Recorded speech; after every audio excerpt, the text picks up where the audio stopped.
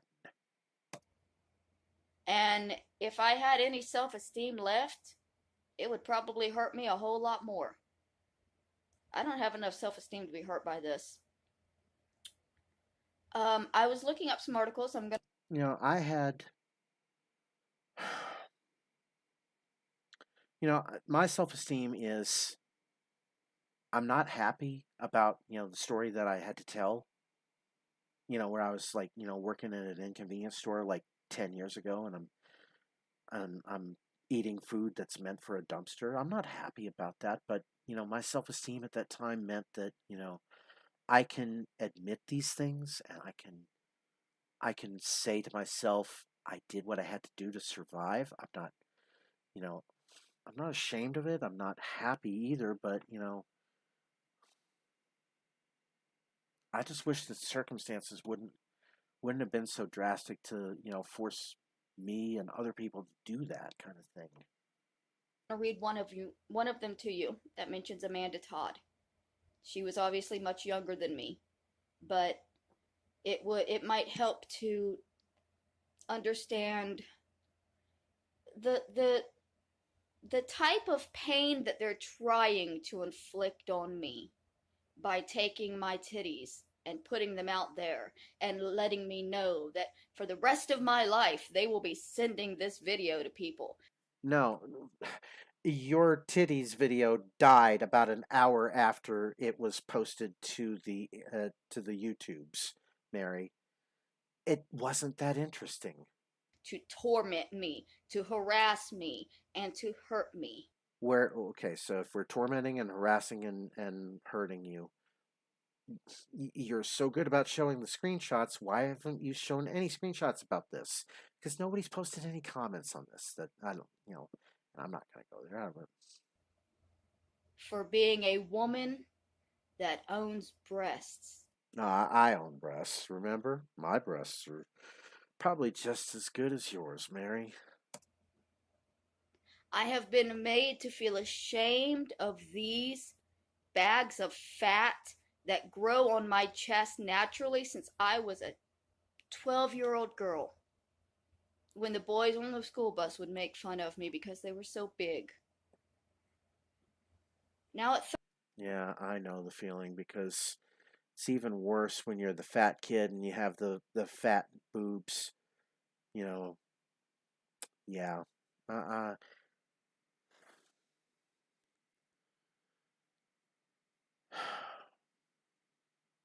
You'd have probably been grateful, Mary, if you had been, in the same schoolroom that I was in, because I would have diverted a lot of the attention. My man boobs would have been a hell of a lot more hilarious than yours. 36, I've come to realize that they're there for the rest of my life. So I might as well get used to them and make friends with them. If you all have a problem with them, it's your problem. Just like if No, again, it's not our problem. It's Susan's problem. We don't know what Susan's problem is with titties because she has them herself, but she doesn't like them. She doesn't like seeing them. She doesn't like anybody else being made to see them. Unless, of course, you're breastfeeding a baby. Then she loves to see them. If you have a problem with my hair, it is your problem because it's my hair. Yeah, my hair's, my hair's not great either, you know. But you know what? I'm fortunate that I've got the kind of hair that I can just kind of like part into the Shemp hairstyle, so that I could do the JRC3 look. Get it? It's your problem because it's my titties. Adrasdea, you know what? Adrasdea, you have to get in on the JRC3 bashing, and then trust me, you will not feel upset or unhappy or want to kill yourself at all. Once you start bashing JRC3, you feel a lot better about yourself because you can transfer all of your own problems onto that clown, on that shaggy looking clown. Could you imagine if I would really like to see this. I'd like to see Adrasdea just do the kind of laid back kind of. So I'm making this video for Adonis Paul. I want Adonis Paul to understand that, you see where I'm going with that. Adrasdea, comedy, real comedy is what you could excel at, instead of us laughing at your crazy real world antics. We could laugh at you making fun of JRC3. I mean, he's God. You know what? Jesus Christ, Mary, if you're watching this, I really, really want you to see this is James Robert Clark's community tab. Nobody is making him do this kind of crazy bullshit. But you got to see this bullshit for yourself, Mary, because he is promoting your videos. He's trying to say that, please be supportive of this woman. She's being tormented by terrible people.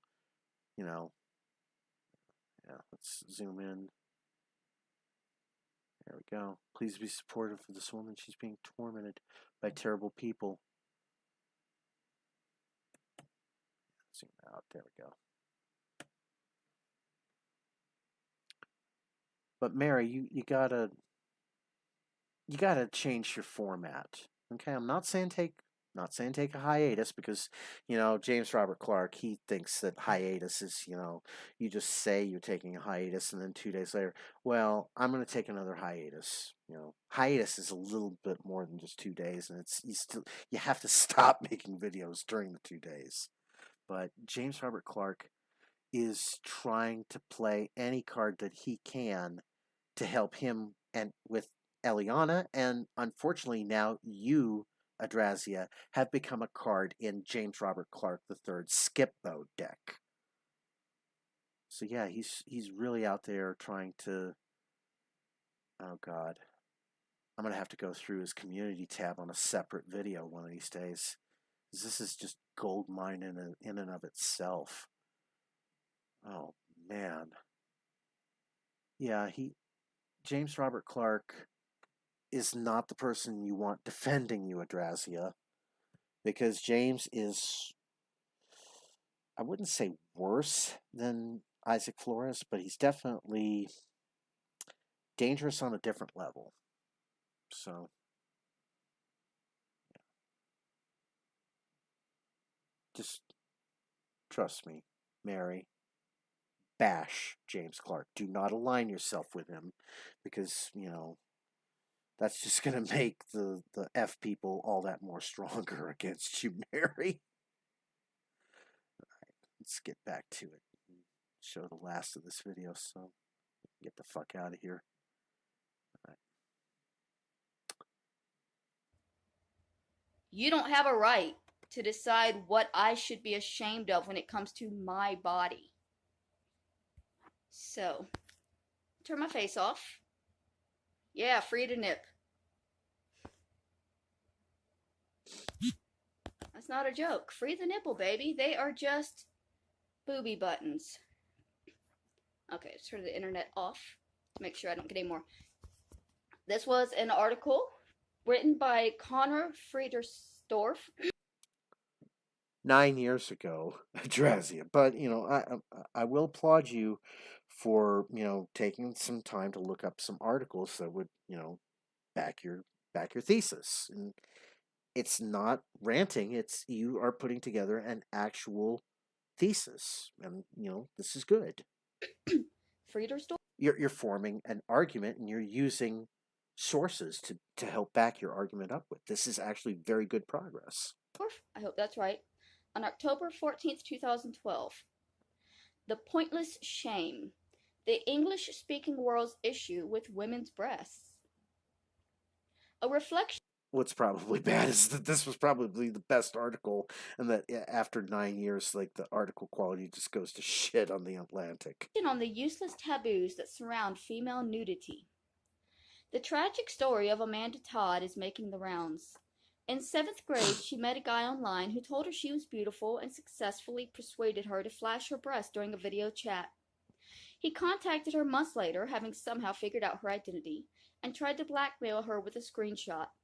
She shared her story in a heartbreaking video, chronicling how the photograph of her breast was circulating among peers. It prompted merciless bullying. Between the cyberbullying and the real-life harassment, the girl had a meltdown, began drinking, doing drugs, spiraled into depression, cutting herself, adding that she has a poignant line about how that one image on the internet lives forever. Okay, so she's using this article as a way of laying a pre-threat out there. She wants to say, well, if you keep circulating these photos of my breasts, which we're not doing, Mary, if, did you see me play the video tonight on my stream? I did not play it. And this idea that, if you keep doing this, then I'm just going to cut myself. I'm going to do this. I'm going to hurt myself. I'm going to go out on the highway with a sign that says Royce Lopez did this to me. And what would have been sad is that if had you done something on that day back in March, and you had a sign that said Royce Lopez did this, they would have, arrested some poor guy in Los Angeles named Royce Lopez and probably, falsely accused him. So you would have actually kind of, in a weird way, passed the cycle of false accusations on through your death. I don't have that video, but it's okay. It gets worse. The Canadian teen reportedly killed herself last week. Melodramatic, emotionally troubled, even suicidal teens are nothing new. What got to me about this was the role technology in the hands of a malicious person played in driving this girl to murder herself. Do you know Nietzsche's Friedrich Nietzsche. idea of eternal return? That we should act as if everything we do would have to be. I've gone through an entire 2 liter tonight. This is my vice. I don't drink alcohol. I don't smoke cigarettes. I will smoke pot, and I'll drink the shit out of a 2 liter. Repeated forever. These days, simply as a precaution, teenagers should be taught to act as if anything they do online will be forever. Grim, but there you are. Then why did you risk making a spotter day video?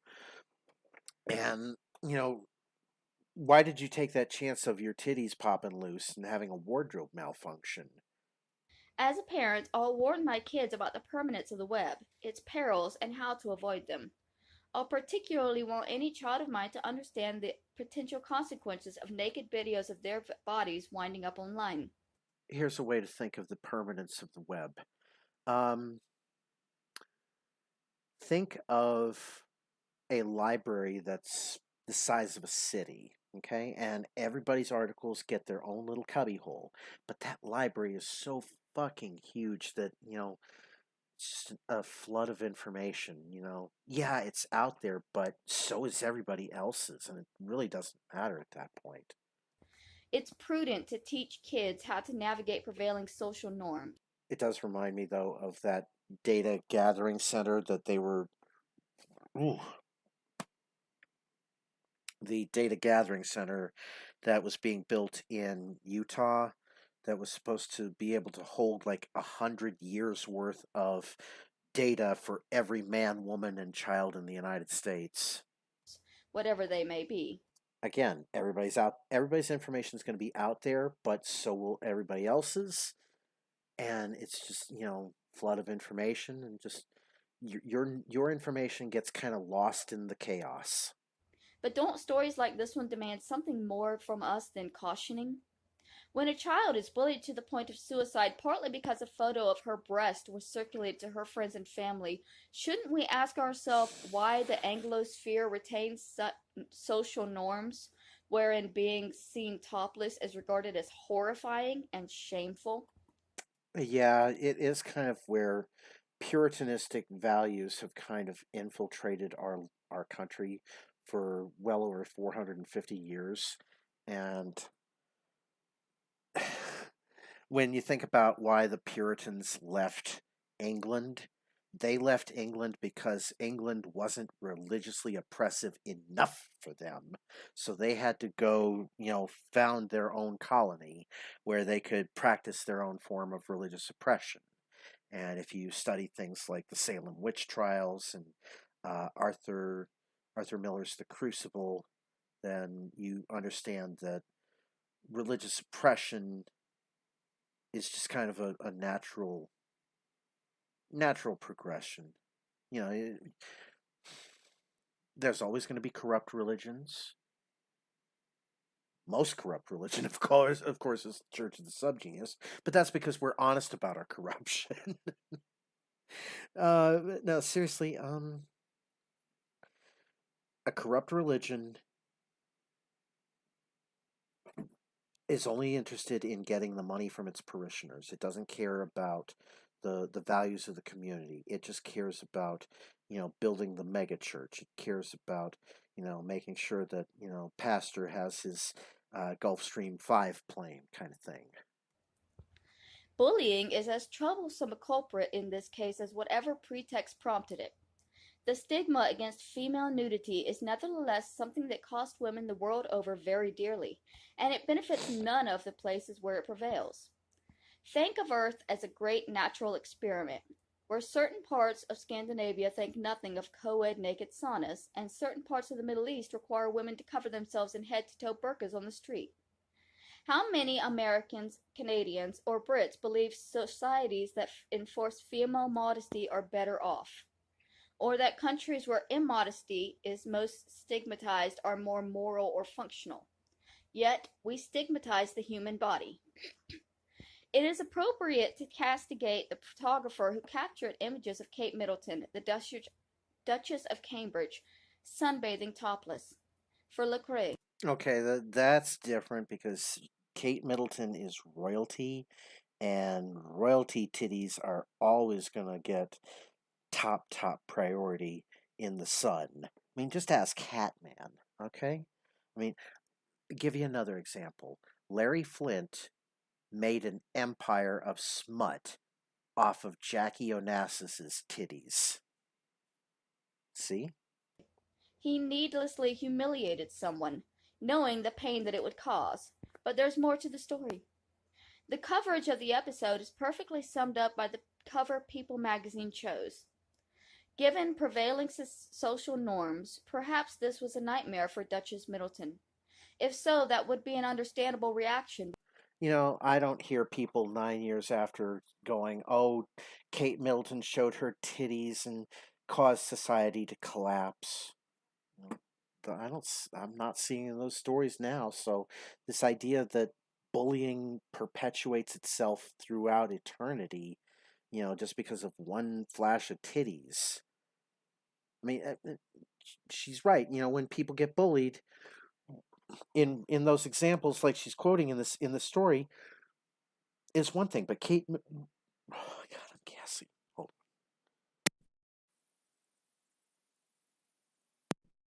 Sorry about that. Uh, Kate Middleton flashing her titties on a beach in the south of France. Yeah, I mean, you got the paparazzi. They're all going to be competing for that one perfect shot, so they want to see, what does Kate Middleton's titties look like?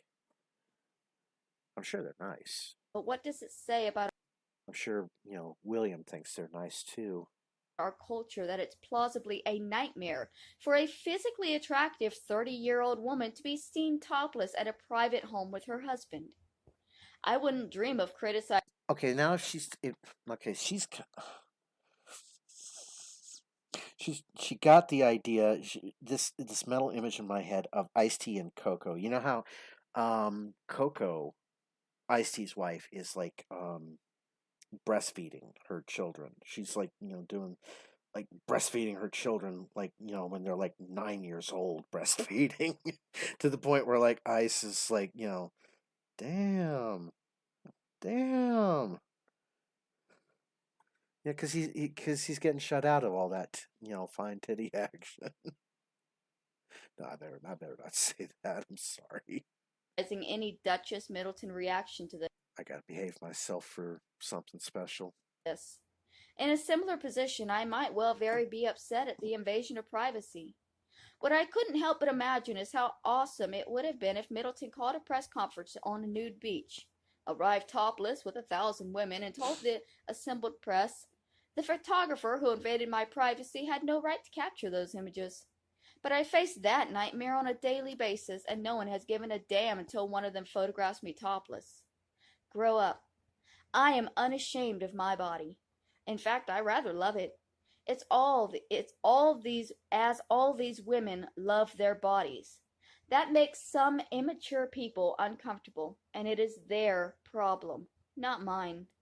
If you're sitting at home obsessing over photos of me topless or giggling and pointing on the streets, it's you who should feel shame and embarrassment, not me. I refuse to do it anymore.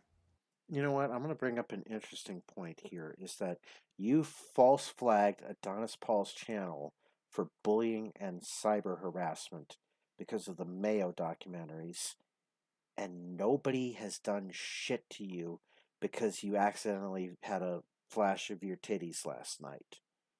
You did, you did a false flag on AP, and everybody had perfect reason to do a true flag on you, but they didn't do it, Mary, because you're not worth it. Ours is a society where that people cover makes sense, and that speech would never happen. We're doing it wrong. Note the subjects that are not being discussed here: sexual intercourse, hookups, abortion, religiosity, secularism, moral relativism. Sorry, the impulse Moral relativism. for many social and cultural conservatives will be to reject what I've written. I'm interested in having that conversation and teasing out our assumptions to preemptively clarify what I'm saying. Permit me to remind you about Janet Jackson. Mm-hmm.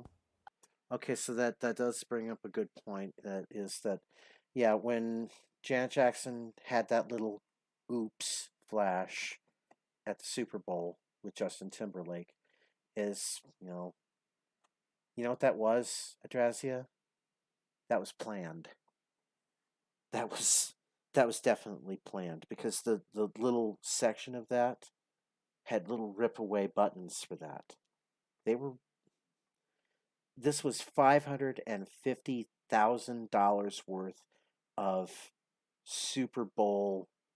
Hey, let's get some excitement going after the Super Bowl and get people talking about wardrobe malfunction. It was $550,000 worth of advertising for CBS, and it worked. They got their money's back out of it. It was $550,000 to CBS is nothing. Believe me, it's nothing. That's the price of a Big Bang Theory episode to them.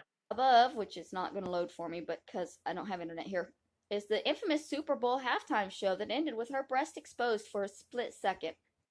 Actually, even Big Bang Theory would episode would be more than that because they were getting paid some pretty big bucks towards the end of that season, towards the end of that run. What bothered me about the ensuing controversy wasn't that some parents found the halftime show inappropriate for their kids and complained about it through. Which I would. I mean, if I'm on a show like that and I'm basically getting typecast all the fuck, I want to, make sure that I'm going to at least have some money that's going to carry me through to my retirement. Formal and informal channels. Sorry. After all, the lyrics and choreography are rife with sexual innuendo and simulated sex acts. Would I want my 7-year-old watching it? I would not. What boggles my mind is that most people never would have been upset if it weren't for the nipple slip. They were perfectly. Yeah, you know what? I'm going to actually side with Adrasdea here on this. And, to use, some argument from my thesis, I'm going to use a scene from People versus Larry Flint where he's just been released. He's on bail for his first obscenity trial in Cincinnati. And he's at a rally. There's not many people there, but you can tell that, there's some interest in it. And he's, and they're talking in the back about how it was a great honor for Larry to be invited to this thing, and then they're like, "Dude, Larry paid for this." It's like Larry paid for this kind of thing, and Larry is explaining that what is the real obscenity, war or beauty?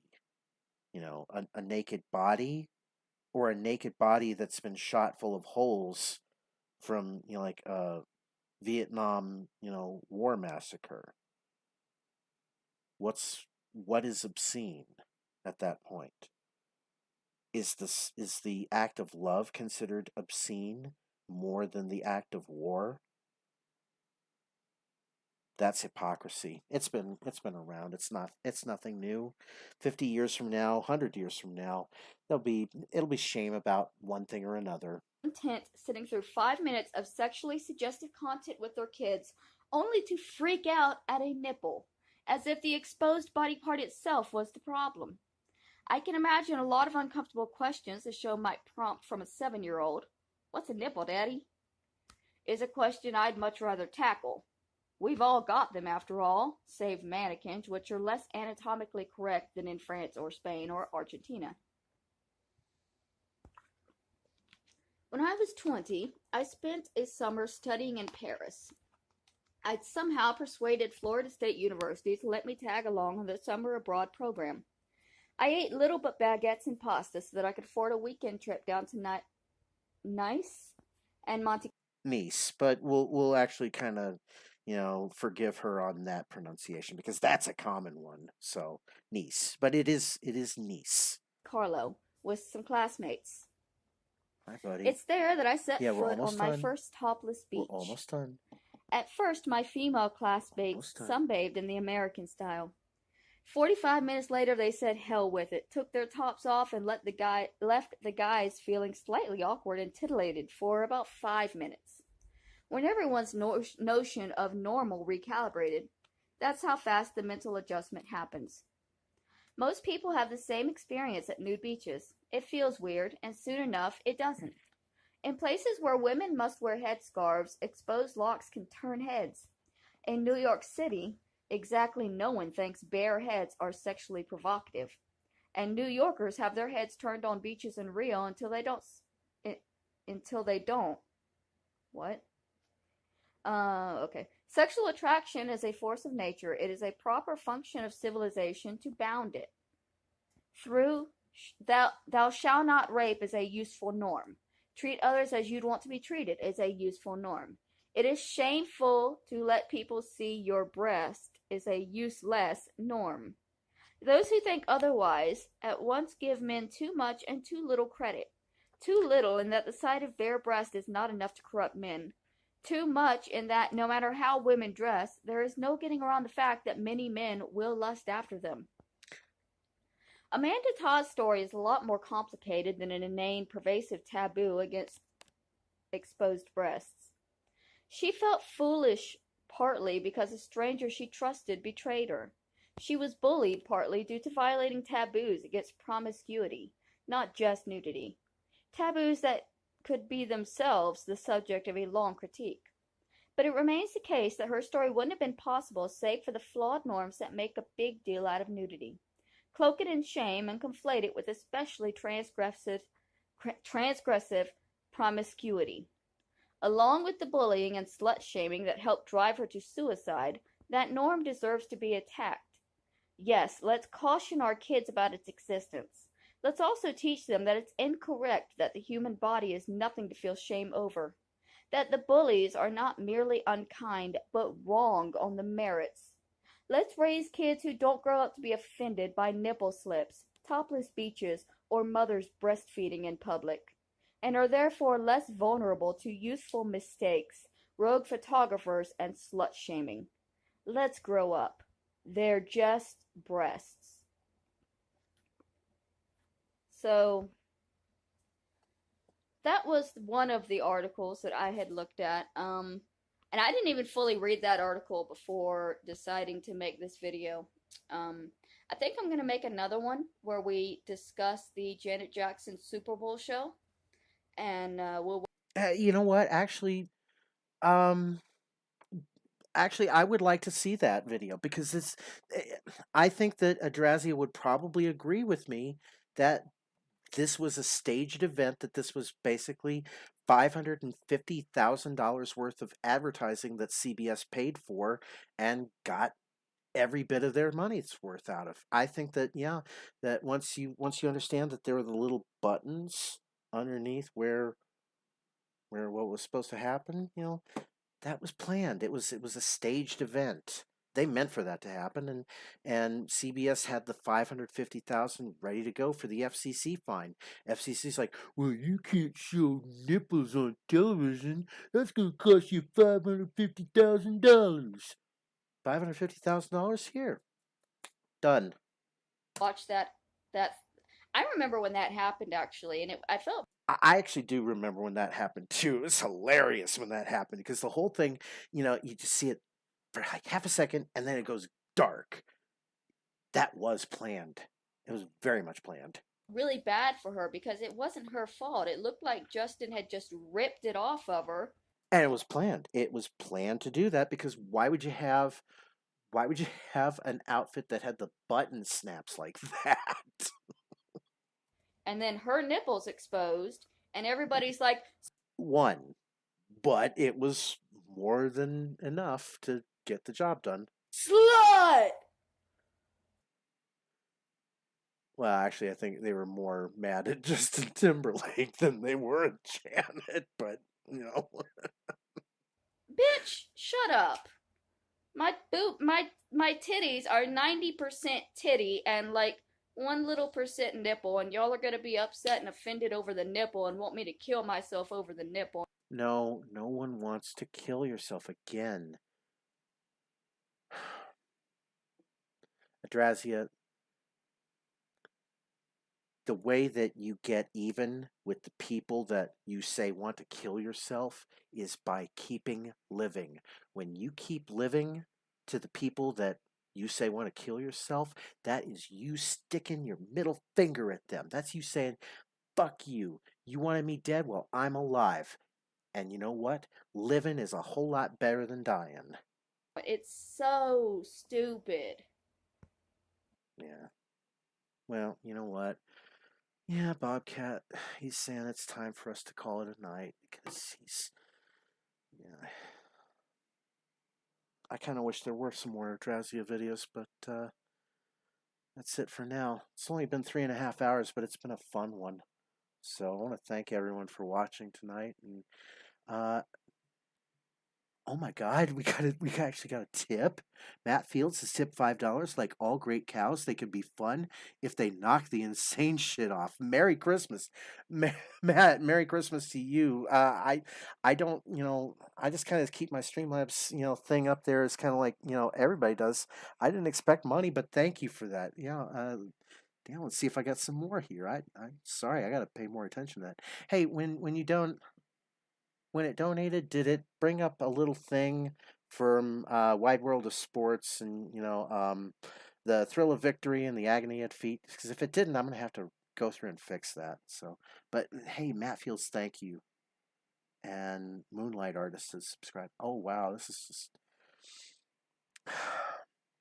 I'm sorry it took so long to get to reading your super chats. I'm just trying to do so many things at once here. But thank you for tuning into the LolCow Ranch. I'm pretty sure that James Robert Clark III and Adrasdea will have some updated videos for us for our Monday night stream, if possible. But if not, then I'm definitely